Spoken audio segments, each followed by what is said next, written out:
to the show, bro. Thanks for having me, man. Of course. So I wanted to connect with you specifically, I think, because everyone sees you as the make money online guy, but we connected over something a little bit different. You consider yourself an artist, which I see in your work. What caught my eye with you, like I said, it was the visuals, the aesthetics, the film, the attention to detail. But in case anyone doesn't know who you are, feel free to introduce yourself to the people. Yeah, the way I would introduce myself would probably just be entrepreneur, creator. Since I was super young, those are two things I've always done. I always made videos and I always tried to start businesses and make money on my own. So, just try to create stuff for the world to enjoy. Yeah, that's what I think. You're just, if I had to put it in one word, just a creator. Yeah. So with what you're doing now, I feel like the journey's been so long, right? You started when you were 12, YouTube? Yeah, around 12 years old. All the way through to now, right? So what changes do you think has arisen in you that you didn't expect when you first started? Because you've been through so many phases, business, creator, like making more artistic film type of stuff. What kind of lessons have you learned throughout the journey that you didn't expect in the beginning when you first started? Oh, I mean, so many things. So many things. I guess the big one that comes to mind is that whatever you want to do is going to take 10 times longer than you expect, because now I have a YouTube channel that's doing okay, but it took me 10 failed YouTube channels to get to that level. So I would say I learned a lot of patience over the years, because I don't feel like I made it early in my life. I feel like a pretty late bloomer considering when I actually got started. Yeah. And I learned that it takes a long time for these things to come to fruition. Yeah, we're going to touch on extending your time horizon. I think that's a super important thing that you touched on in your video with Simon Squibb as well. Yeah. So in terms of where you're at right now with your YouTube and what you're focusing on, because we've seen like 2 or 3 short films that you've released, I think that the best players in life invent their own game in a way. Some people some people work hard at the game that everyone else plays, and some people invent their own game. Would you say that it's more tactical, the approach that you're going for? Because I see the way that you make videos, right? Like, let's say optimizing for algorithm versus optimizing for like just wanting to create something. What do you think you're leaning more towards like right now? Well, at this very moment in time, definitely more towards creating videos that I think can be bigger and hit the algorithm and grow my business. But I have little seasons where I completely turn away from that and just want to create passion projects that are purely artistic. But the problem is, as beautiful as those projects are, they're bad for business. Yeah. They're fun to create, but they're bad for business. So there's seasons of play and seasons of work. And right now I'm in a season of work for sure. Yeah, my last guest, Saul Bloom, said the same thing, is that you don't have to focus, you don't have to fully turn off the play, you don't have to fully turn off the work, you just turn down the dimmer switch. Yeah. And I love that analogy. So you're more focused on the work right now, which is cool. I turn it off. Like, it's like I go one season or the other, and I prefer my life that way. Like, I'd rather have a season where it's lock the doors, close the blinds, and build something every single day, as opposed to doing it half off. Same thing with the play. Yeah. If it's the summer and I'm with my friends and we're overseas, I don't want to be working at all. Yeah. I want to be able to turn the switch one way or the other. So that's how I treat my work. Yeah, I hear you. And then what about your curiosity? I think that, Jeff Bezos, obviously billionaire, so who am I to ignore his advice? He considers himself, he said, an inventor. Like, he wakes up and he follows his curiosity. How do you think that has like served you so far? What, as being curious in life? In life, in business, in YouTube, what do you think? Have you been following your curiosity, or has it been more kind of like a logical approach? I think anybody that is going after their dreams has to be somewhat curious, because you want to know what's going to happen. Right. But yeah, I would say I'm always curious, and I try to be more curious about asking questions in business and life to the people around me. But yeah, that's a difficult question, because honestly, like, I don't even really think about these things like that. Like, it actually, if I'm being super honest, it wasn't curiosity. Like, this shit is like all survival for me, bro. Like the reason why I wanted to get rich was not because I was like curious of like what's gonna happen. It's like my mom literally couldn't even afford to pay car insurance. Yeah. So like, forget curiosity. Like, it's like, let's take care of our family, you know? I'm really just trying to get to the point where I can move out of my mom's house, get an apartment. I'm trying to make at least 20K a month. I'm trying to be able to do this thing full time and actually become a business owner. Like, instead of just doing it on the side, like, I want to be a full-time business owner. But then once you're out of survival mode, you got a bit of time back, and then I guess that's when the mind starts to wander, and you get time to kind of lean into that curiosity. Yeah, but I don't treat the curiosity thing about like business, because that's like, like lethal, like surgical work. Like, we're gonna show up and we're gonna do our job. It's more curious about like deep questions about life, and like more curious about like, why are we here on the earth, and like deeper things like that. But when it comes to work and business, like, it's with a different mindset. And you just said you ask by learning questions, right? So Yeah. I think the same thing. I think if you ask the right questions, then you'll get better answers. But everyone asks the same questions. Like, I learned this when I was like 17 from this book. Everybody probably read it, but How to Win Friends and Influence People. That book is the reason why I have the network that I have today. Yeah. Because it taught me 3 important lessons. One, when you meet somebody, talk on defense. Talk to them, ask questions, and sit back. Do not sit there and try to drive the whole conversation. Second, listen to what they're saying and actively be engaged in the conversation and not faking that, like genuinely into it. And then third, trying to find commonality between you and that person while they're talking.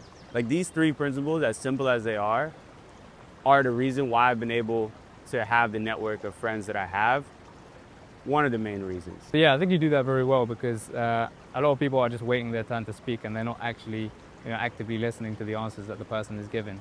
Yeah. So on the topic of still curiosity and gift, I know you don't think about it that way, but I am curious, like, in one sense. Yeah. And it's like, how can we make this better? That would be one thing that I am always curious about. Like, I will look at my most recent video or my most recent business launch, and I will always look at it and say, how can we make this better?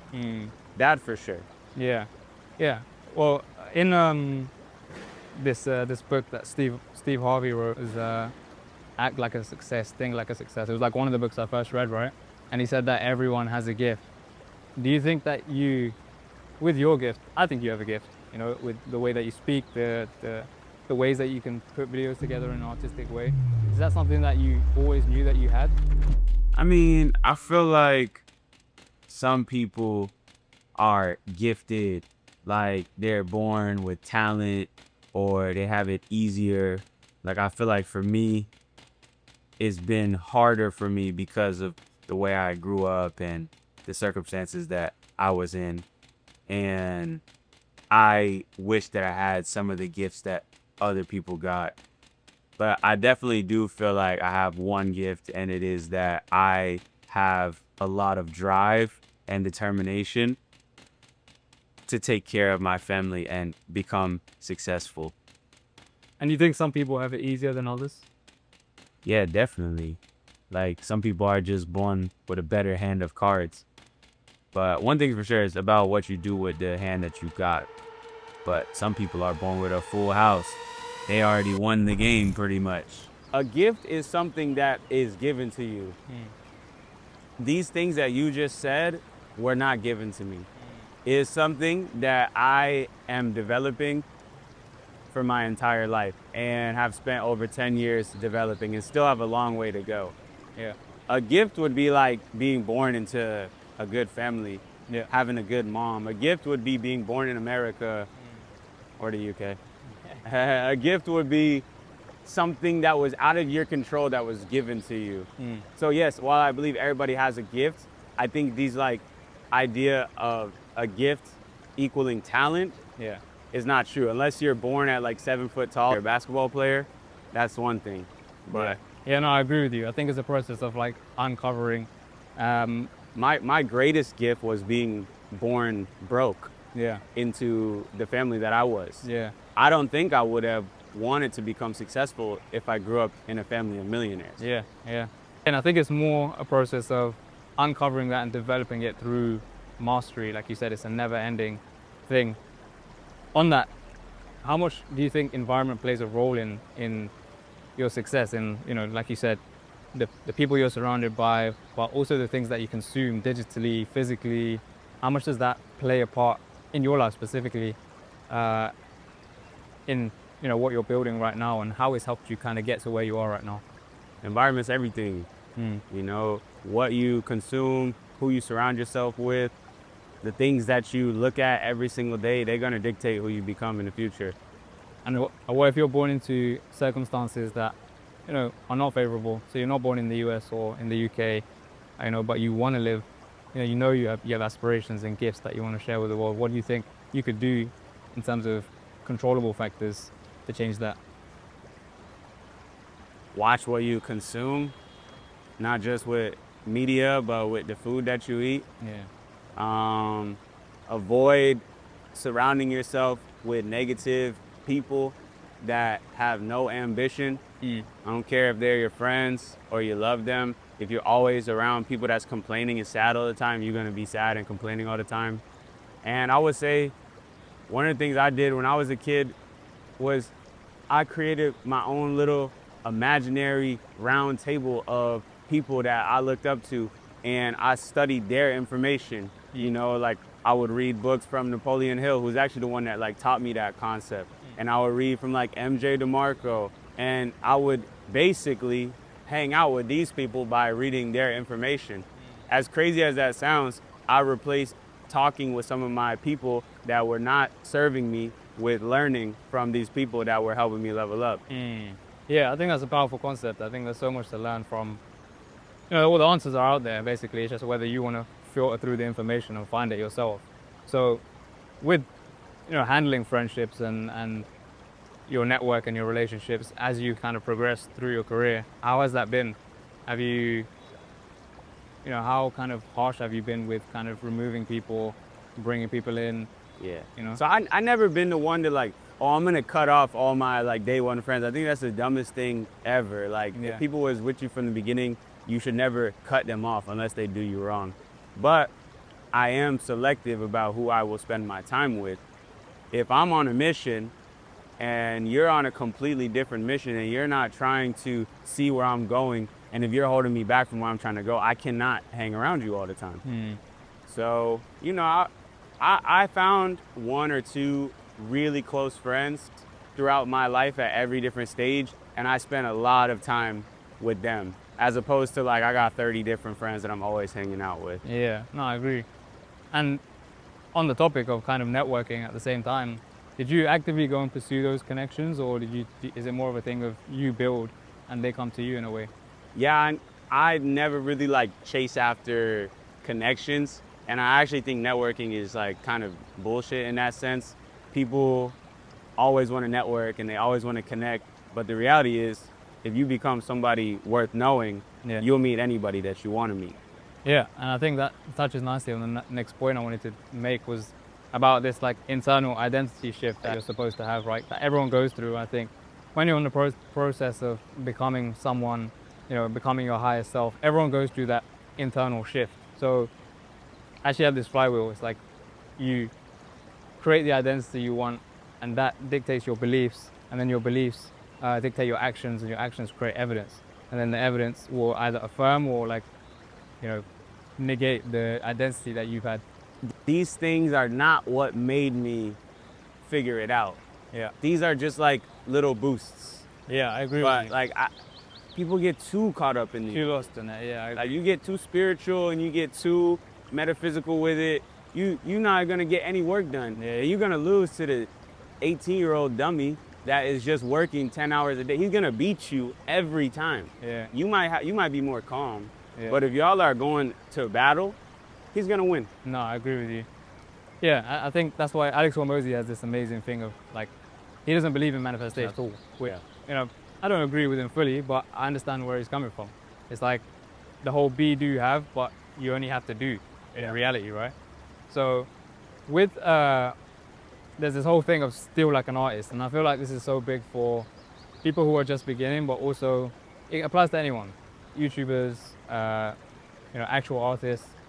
But then there's value in knowing like what to steal. Yeah. Where do you kind of decipher or like understand kind of what to steal? Yeah. I steal everything. Every business idea that's made me over $1 million, Yeah. I stole it from somebody else. Every YouTube video that I've had that did over 1 million views, I stole it from somebody else. Yeah. The trick is you find what's trending in the world, but you add your spin on it. All these ideas that I told you I stole, nobody knows or thinks that I stole them because I made them my own. I changed the angle up, I switched the style up, I switched the packaging up, and it felt brand new. So I believe, and even says it in the Bible, that there's nothing new under the sun. Yeah, agreed. And if you are out here trying to create something new, you got the game backwards. You got the game all the way backwards. Yeah. Find what's already working and just do that.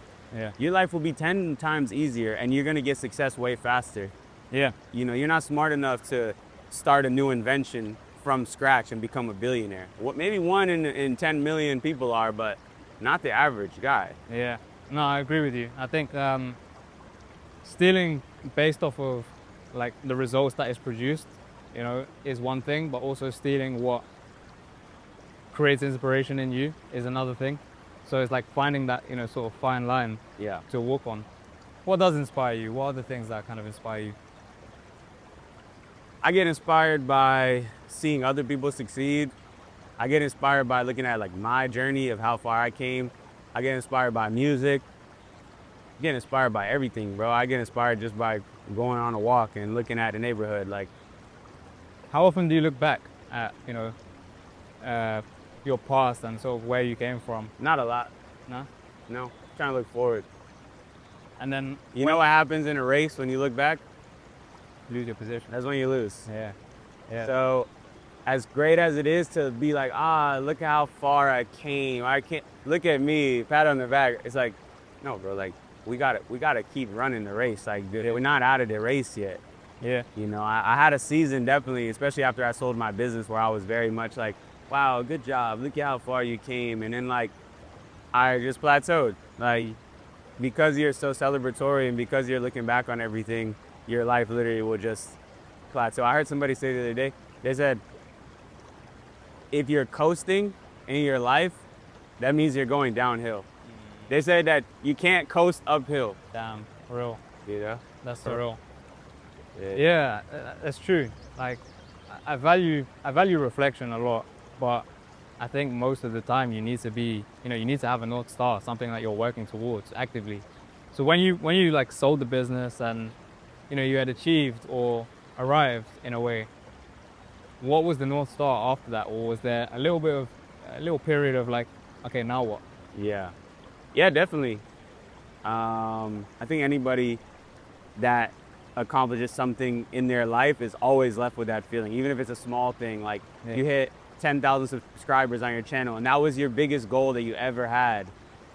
Very quickly, about an hour after you do it, you're like, all right, nobody's here to clap for me, nothing's going. It's the same with anything. You wanted to get a six-pack, right? Then the first day that you actually look in the mirror and see a six-pack, you feel amazing. Yeah. And then you're like, well, what now? Yeah. I have to keep going. I have to keep looking forward. So that's where I was. When I sold the business, I was in Europe, so I had a little bit of a space to turn up and have a good time. But there was 1,000% this feeling of like, what will I do now? Mm-hmm. And it's a scary feeling, but everybody knows what it feels like. When you graduate high school, you know that feeling. Yeah. When you get your dream girl, you know that feeling. Like any big accomplishment, you know what feeling I'm talking about. Yeah, no, it's true. I think we've all felt it. But then how did you recenter after that? What was the thing that was driving you after that? Or how long did it take you to figure that out? I would say the way I try not to speak as somebody who has like figured it all out, because I haven't. No one does. So that's why I hesitate with these answers. Yeah. But just start trying stuff again. Yeah. Just get back in the game, or just try that idea that you've been sitting on for a while. Curiosity, experimenting, right? Yeah. Yeah.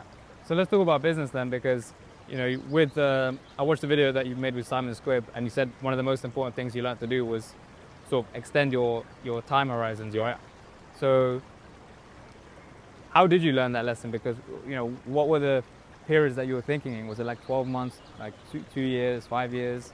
Yeah, it goes back to the whole life or death survival thing, because I learned that lesson by failing at 10 different businesses. Yeah. And then I look back and I say, which business was the one that was finally successful? It was the one that I spent the most amount of time on. So, you know, all the businesses that I failed on could have been successful, but because I only ran them for 1 month or 2 months, they never even had a shot. So then what kind of periods are you looking at now? Are you playing in decades for like what you're doing and what you're building? No, I wish I was such a forward thinker to play in decades. I think I just unlocked the level of scale with thinking to think like 3 months out. I honestly, you asked me a couple months ago, I was like a 1 week, 2 week out, 1 month out thinker. But I'm trying to expand it a little bit more. And how about 10 years from now, let's say?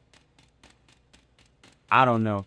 To be honest with you, I don't know. But I definitely want to be doing YouTube videos, and I definitely want to be making money from the internet. Hopefully to get my mom a house and, you know, invest in some properties and do all that stuff. But really just want to be full-time making money on my own. This new arc that I'm in, I'm trying to be a little bit more long-term thinking with it, stacking videos up, getting ahead of schedule. Yeah. Find out as fast as you can, you know, if you're wrong, kind of thing. Yeah. So fail forwards kind of thing, right? And speed is just underrated. So do you sort of apply that rule to yourself as well? Because if you're only thinking in 1 to 2 to 3 weeks, obviously in the past, Yeah. then how much has speed like played a part in what you're doing?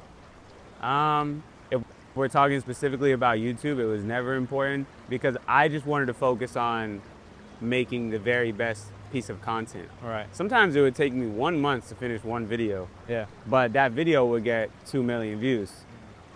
So, which for me is a lot. For some channels, that's not, but for me, that's a big video. For business, it's always been important just because if I don't execute, then Satan gets on my shoulder and I start to get all these negative thoughts and like, this is never gonna work. That's a bad idea. Yeah. So like for business, the reason why it's important is because if I don't take action on the idea, I'm gonna think that it's a bad idea. Like I started a YouTube coaching business like a year ago, and this business has now done well over $1 million. For a year, I sat and contemplated on why this was a bad business idea. I have all these journal entries and like, nah, you shouldn't do this. Like, don't do this business. Don't start this. Don't whatever. Then I just one day was like, let me text 5 people and ask them if they would be interested in this business. Yeah. The first day, I did $100,000 in sales. Crazy. So you're telling me I had a year Yeah. where I thought about this, and then one day where I took action, and I sold 5 people to my program. Oh, wow. Yeah. So, I mean, that ties in perfectly with perfectionism, because now as a creator and with the shift in content that you're making as well, how are you killing like perfectionism as a creator or as a business owner? What do you think of perfectionism? It doesn't exist. Yeah. Like there is no perfect thing, but I definitely want everything to be as good as possible. Yeah. So I don't think being a perfectionist is a bad thing at all. That's all now. The only time it's bad is if you don't put stuff out. Yeah. But like every artist is sort of a perfectionist because we want to put out our best work.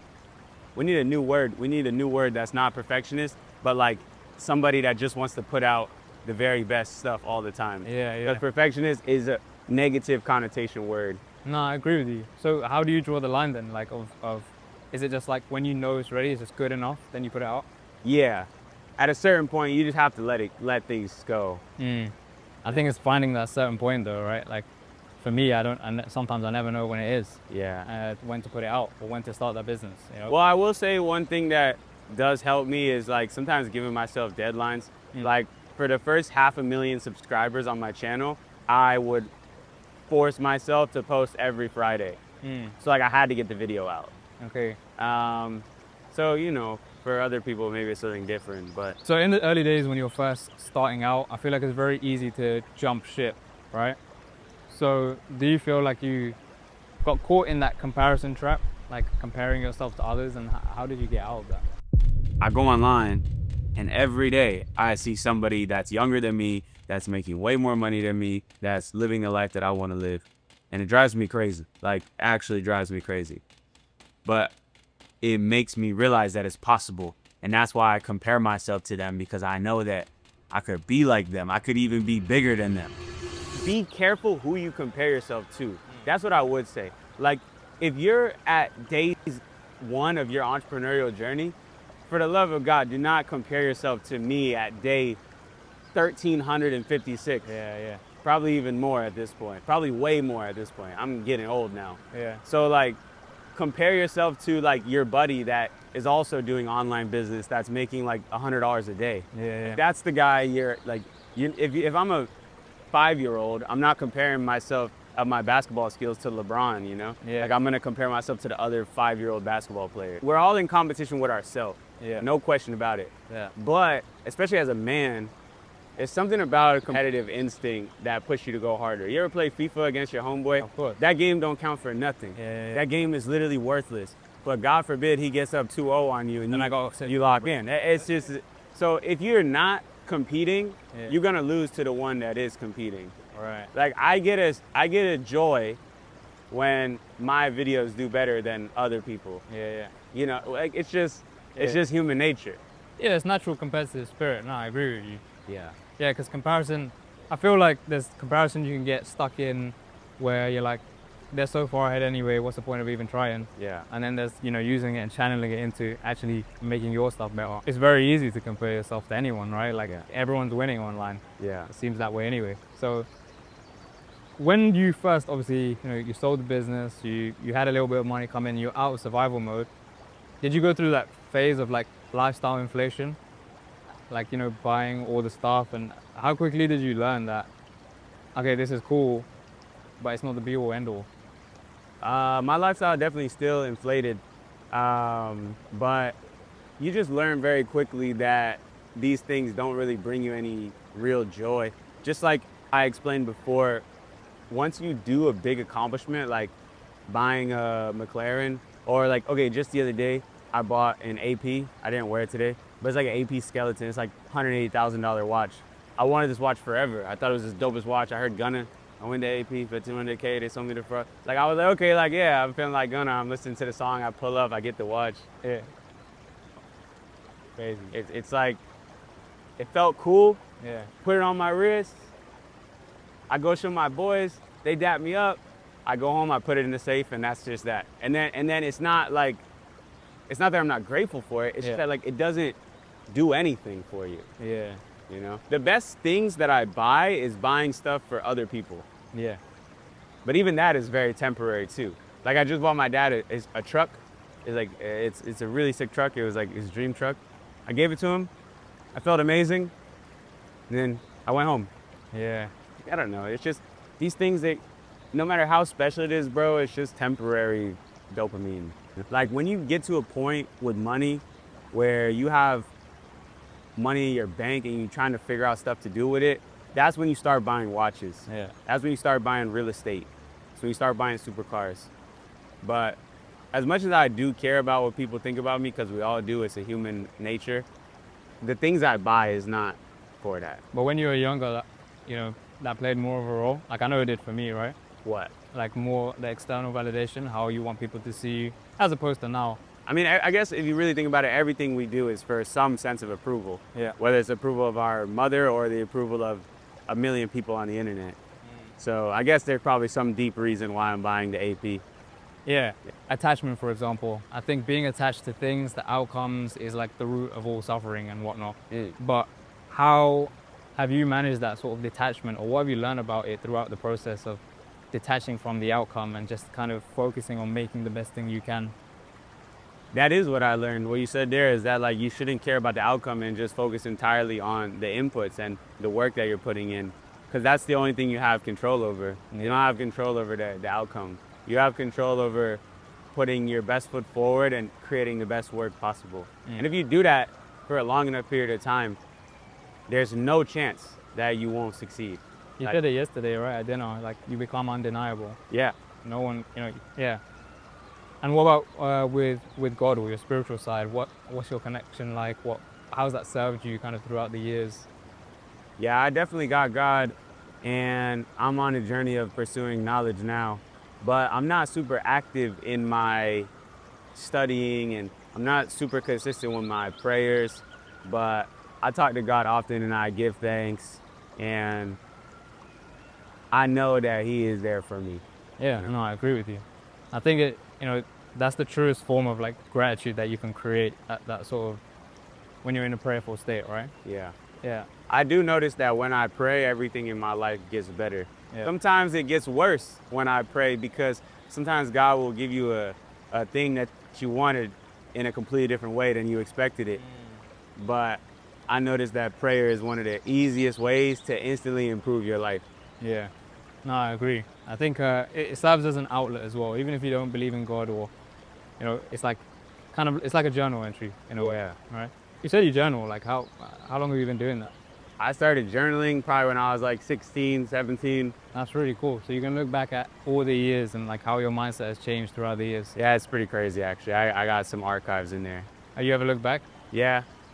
Yeah. What's the biggest change that you can, that comes to mind, do you think? How you used to think?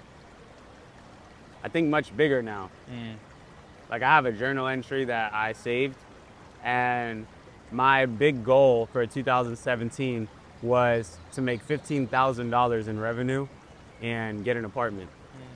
That was my goal for the whole year. Yeah. Like if I did that this year, I'd be going chapter 11 bankruptcy. Yeah. You know? Yeah, I look back at my old entries and I'm like, damn, like, is that really what I was thinking? Like, Yeah. and problems as well, right? The problems you were facing back then as opposed to now, it gives it perspective, I think. Yeah. But sometimes I do miss looking back on those simpler times in the sense that it only takes 15,000 in 2017 to make me feel like Yeah. the GOAT. Yeah. Now,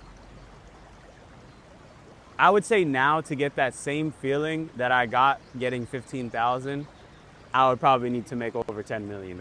Yeah. Like just to touch what that was gonna feel like now. So that's the big change, is that like, I think bigger, but that comes also with bigger problems. So on problems then, like when life throws you chaos, it throws you curveballs, what was your process of like dealing with it back then versus now? I used to smoke a lot of weed. I used to, I don't know. I used to journal. Like nothing really has changed except for I don't smoke weed no more. Yeah. But like, if I have a problem in my life, I just look at what is the worst case scenario of this thing, just so I feel a little better about it, because it's usually never as bad as you think. Then I just figure out, okay, how can I solve this problem? Let's just push through it. Yeah. Like always being stoic in every problem and not labeling things as good or bad, and just focusing on the things that you have control over. That's my approach to solving any problem. Yeah. Yeah, stoicism has served me massively, bro. Like, keeping that rational mind, objective mind, it's everything. Yeah. So knowing everything that you know now, if you could speak to your past self, then what would you tell him? Like if he was watching this right now, what would you tell him to look out for? What would you tell him to keep focusing on? Is there anything that you would change as well? I would tell him, calm down. Like, you're gonna be just fine. Like, stop being so hard on yourself all the time. Stop being so mean to yourself. Don't talk to yourself that way. Like, you are on the right path. Like, it's gonna work out. Have faith. Have faith. Take that little money that you did get, go buy some Bitcoin. Stop smoking weed. Yeah, bro. Those are the things I would tell my younger self. Yeah, self-compassion, bro. Like, I think everyone goes through it, especially at a young age. Like, again, because you're comparing yourself to people who are 10 steps ahead of you, so you can't help but be harsh on yourself. Yeah. So yeah, self-compassion is huge, bro. Yeah, I'm pretty mean to myself. Even now? Yeah. See, what are you doing to resolve that? What do you think that's actually driving your progress? I don't know. I'm still working on it. Yeah. Yeah. Yeah, I think, well, that's similar advice I'd give myself as well. I mean, I have like phases, like I'll be the nicest, most gratefulest person to myself, and then other times I'm like completely like bashing myself because, I just know what my potential is. Yeah. And if I feel like I'm living under my potential, then somebody has to be there to push me. Because the people around me, my family and my friends, they're supporting me. They're not pushing me. All right. They're cheering for me, you know, but somebody gotta, you know. Yeah, no, I agree. I posted something yesterday actually that said that you're allowed to be angry at your unmet potential. That's real. Yeah, I think it's like, it's a survival instinct that's trying to tell you to push harder. Yeah. But then at the same time, you have to be grateful that, you know, the gratitude is what like transforms it into action in a way. Yeah, but I don't know if that's what makes greatness. What do you think makes greatness? Relentless pursuit of mastery. Yeah. Like Tiger Woods, Michael Jordan, Tom Brady. I don't think these guys are doing gratitude journals. Not at all. I think they just show up to the gym and they outwork everybody else. And if they lose a game, they are looking themselves in the mirror and they are mad and they are trying to get better. Yeah. That's not to say that you shouldn't be peaceful, but you want to be the best, you got to be relentless. Yeah, obsession, right? Yeah. Yeah, I think about it with the Jordan documentary, right? Someone asked me, would I rather be Jordan, who like has this relentless pursuit, this relentless drive, but it comes at the cost of like none of his teammates like him. He doesn't really have a life outside of basketball.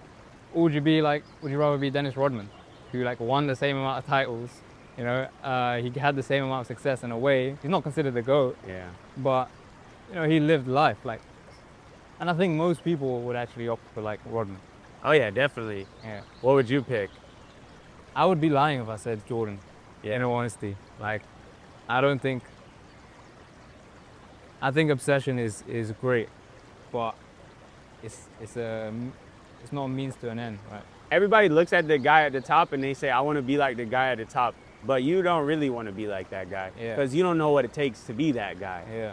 And in fact, you probably wouldn't even want to trade your life for that guy's life. Not at all. Yeah. So it's a facade. Agreed. Unless you do want to be the very best at the thing that you want, then go for it. But otherwise, there's no point to go for the top. You could live a great life being the sixth guy in a company. Yeah. You could live a great life having a small business that makes $7,000 a month. Yeah, I don't want to be sixth, but Yeah. I want to be up there. But yeah, it's like Naval, he says that you can't cherry pick elements of people's lives you want, like, you know, to trade with. You have to do the whole thing. So like, Well, think about the sixth guy at Facebook. Yeah, true. Like, would you rather be Zuckerberg or the sixth guy at Facebook who probably has a freaking Pagani Huayra and is like up 150 M's, you know? No, that's true. But I know what you're saying. Yeah. Yeah. I'm gonna be honest, I was very passive for like a lot of my mid-20s, but like now I'm going for greatness. Like I do want the number one. What does that look like for you? Like 10 years from now, let's say. I know you said you only think a couple months of it. Yeah, I don't know what it looks like. We're gonna find out. It would look like something that I haven't seen before. I'd love to see that, bro. Yeah. I'd love to see it unfold, and like I said, I think hopefully this will reveal some of the layers that people haven't seen to you. You know, I think there's a lot that goes into this pursuit of mastery that people don't see. I think they only see the numbers, the results, you know, and the high life, I think. But underneath it all, there's, you know, someone that is on that relentless pursuit, and I think that is you. So yeah, bro, appreciate your time. Thanks for coming on, and Thanks, G. yeah, Appreciate you. do it again. Good luck. See you. Appreciate you. Jordan, what I'm trying to say to you is that what if everything you're chasing isn't the answer? When will you know that you've made it? Would it be the first million, the second million? What if there's nowhere to arrive to? I don't know, but I'm gonna do every last little thing that I can to try to figure it out, because this way that I'm living right now is not the way I'm trying to be living forever. And even if I get there and I feel the same as I used to, at least I went for it, and at least I got to see what was on the other side. You know what I mean? Come on, it's your time. Come on, it's go time. Too late, no time. Right now, showtime. Come on, it's your time. This here, I've been fighting for. I've been fighting for, but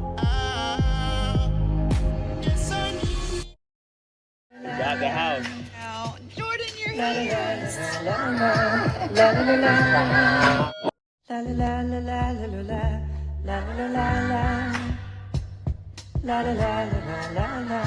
la la la la la, la la la la la la la, eh, la la, la la la la la la, la la la la la, la la la la la la, eh, la la.